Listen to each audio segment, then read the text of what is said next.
So, this is going to move right along to Nazmul. Nazmul Sultan is going to talk about in what way Shahbag is significant for Bangladeshi politics, what are some of the theoretical implications or practical political implications of that.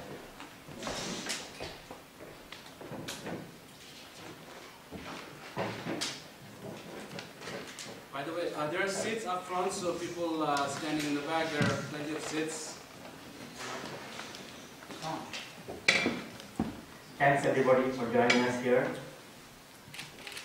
So, Naim Mohammed, Fazina Sajjad, and Ahmed Sharif have already provided you a brief overview of the movement, so now I can move on to something more tangential. I'm going to talk about the political significance of the movement, political grounding of it. And, well, I think this movement cannot be seen as a typical social movement. This movement is, well, every social movement is also in some sense political movement, but this movement is more specifically political movement in the sense that that movement attempted to reform, what I would call reforming the political community. And so, we are still living for the event that has been named as the Shahbag Movement. Naming a movement after the place that it occupies is part of a global trend. Indeed, the Shahbag Movement is in continuum with a new series of protests that took cue from the formal innovation of the Tahrir Square protest. The resemblance, however, ends here. The Shahbag Movement is neither a social movement, as for example, the Occupy Wall Street movement was, nor is it a movement directed against the explicit political power, as it was the case for the Tahrir Square protest. This is not to downgrade the significance of the Shahbag Movement. The Shahbag Movement, I would rather argue, is political in the most fundamental sense. In order to discern the greater political significance of the movement, we need to look beyond the sole demand that the Shahbag Movement has explicitly put forward, that is, the demand for the execution of the working class. Of course, the question of justice is here, so are the questions of juridical procedure and the immediate effect that the movement will have in the electoral politics. However, to my mind, what is most significant about the movement is the way in which it is seeking to redraw the political community. And yes, political community is prior to the state and the sphere of explicit political power. Why do I single out the category of political community, and why not those much circulating terms such as politics of national identity formation, and so on? To be sure, the commonplace debate regarding whether we are Bengali first or Bangladeshi first, or whether our religious identities come to the forefront, are revealing of the unsettled state of our political community. The category of identity, however, is inadequate for understanding the Shahbag Movement. Since the movement, notwithstanding the identitarian overtones, has endeavored to found, or should we say reform, a political horizon that aspires to signify political practices in a specific way.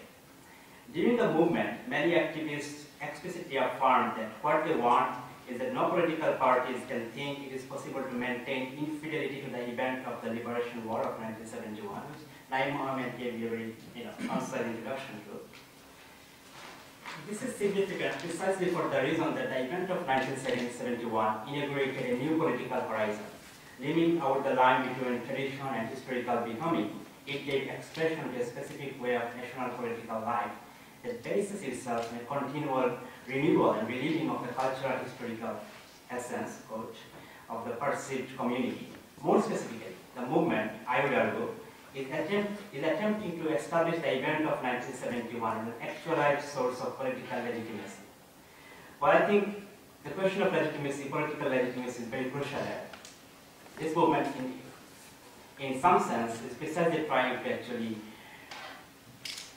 re-actualize that the constant presence of the political ramification of the political, actually modular form of 1971 as a constant presence in the national politics. So briefly, let me situate the historicity of our political community. There is a fiction in liberal political theory, the fiction of social contract theory where rationally autonomous agents come to form a self-interest-based and yet sovereign political community. The source of political legitimacy ultimately resides in the faltable self-interest, while the security of life and the protection of private property actually works as the founding block of political legitimacy. This is not the place to start for understanding the political community that the Shahbag movement is seeking to reform. In my reckoning, there are two movements that constituted the foundation of Bangladeshi political community. Firstly, there is the persistent presence of the tradition, the coming into being of a linguistically defined and yet imagined community. This is the political imagination of Bengali nationalism, one that runs the risk of being ethnocentric and exclusionary, since it sets rigid criteria for the membership of the community. And Ahmed Shamil gave you a very good introduction in the way in which the Awami League is trying to exploit this particular way of actually approaching the political legitimacy of Bangladeshi state, so to say. Secondly, there is the foundational place of an event, the event of Bangladesh Liberation War of 1971. Unlike the tradition-based conception of political community, the event-oriented conception of political community bases itself upon the assertion of political fidelity to the event. The Shahbag movement resurrected the second movement of the fidelity to the event. Unlike this first movement, the second movement is often set. If the first one, to borrow from Benedict Anderson, the eminent theorist of nationalism, is a bounded seriality which forecloses the possibility of membership on the political community on the basis of linguistic and traditionalistic ground, then the second one is an unbounded seriality, which takes the fidelity to the political order of 1971 as the criterion of political belonging to the community. Precisely for the reason, the Shahbag movement's construction of political community cannot be mistaken for ethnocentric fascistic politics.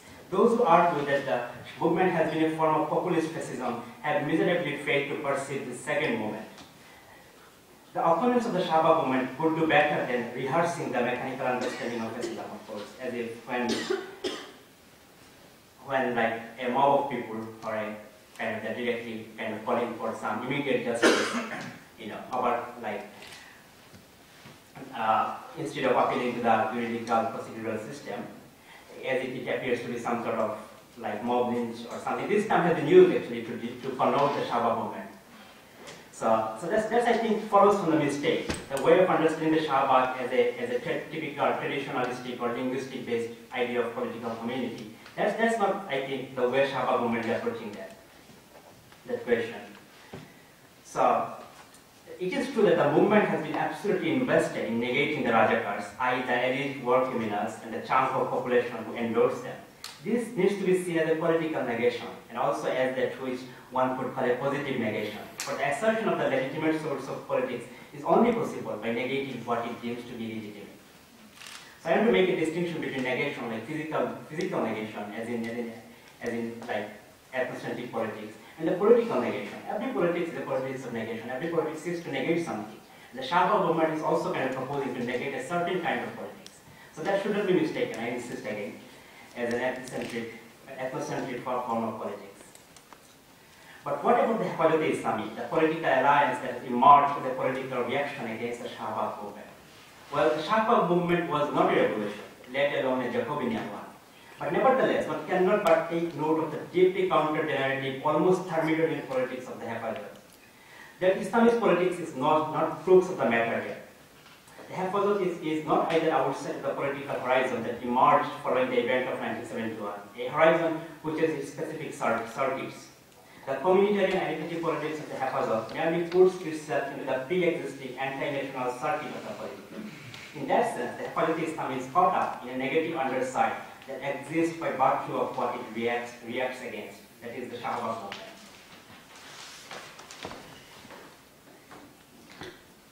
Political thinker Cornelius Castoriadis, who said, the enemy against which the defenses of society are most feeble is its own instituting imaginary, its own creativity.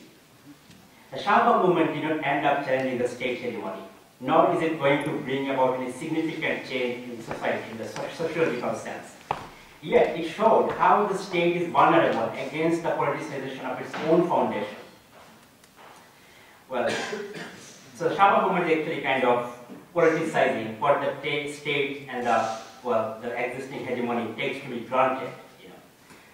It is kind of bifurcating the founding movement of Bangladesh.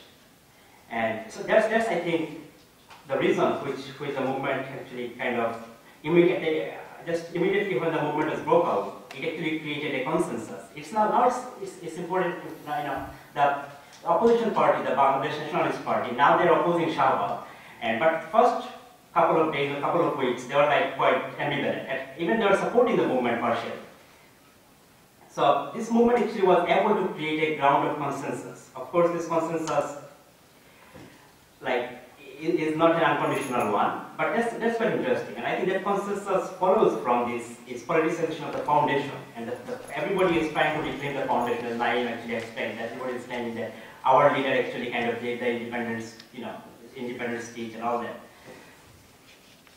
So, the Shahbag movement, as it were, has opened up the foundational force of political community. How the force is to be mobilized, however, is an open-ended question. Depending upon the politicization of the founding force, the movement either can coexist with the status quo, or it can offer a politics that runs against a political form that is oppressive to its core. Given the absence of popular politics outside of the state and its individual parties, this is a profoundly important development for the future of